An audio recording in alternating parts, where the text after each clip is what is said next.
کوہ طور کی قسم اور اس کتاب کی جو لکھی ہوئی ہے کشادہ ورق میں، اور آباد گھر کی اور اونچی چھت کی اور جوش مارتے سمندر کی، کہ تمہارے پروردگار کا عذاب واقع ہو کر رہے گا اور اس کو کوئی روک نہیں سکے گا۔ جس دن آسمان لرزنے لگے کپ کپا کر اور پہاڑ سچ مچ اڑنے لگیں، تو اس دن جھٹلانے والوں کے لیے خرابی ہوگی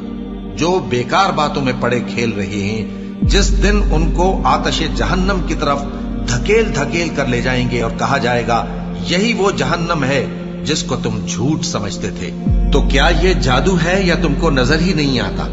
اس میں داخل ہو جاؤ اور صبر کرو یا نہ کرو، تمہارے لیے یکساں ہے۔ جو کام تم کیا کرتے تھے یہ انہی کا تم کو بدلہ مل رہا ہے۔ جو پرہیزگار ہیں وہ باغوں اور نعمتوں میں ہوں گے، جو کچھ ان کے پروردگار نے ان کو بخشا اس کی وجہ سے وہ خوشحال ہوں گے،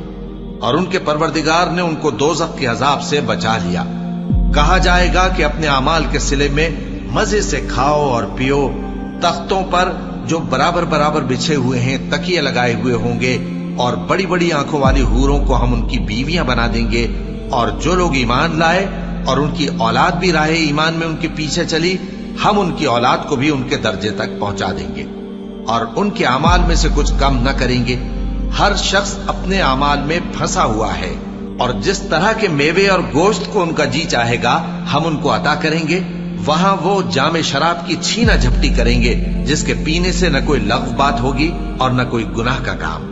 اور نوجوان خدمتگار جو ایسے ہوں گے جیسے چھپائے ہوئے موتی جو ان کے آس پاس پھریں گے، اور ایک دوسرے کی طرف رخ کر کے آپس میں گفتگو کریں گے، کہیں گے کہ اس سے پہلے ہم اپنے گھر میں اللہ سے ڈرتے رہتے تھے، تو اللہ نے ہم پر احسان فرمایا اور دوزخ کی گرم ہوا کے عذاب سے ہمیں بچا لیا۔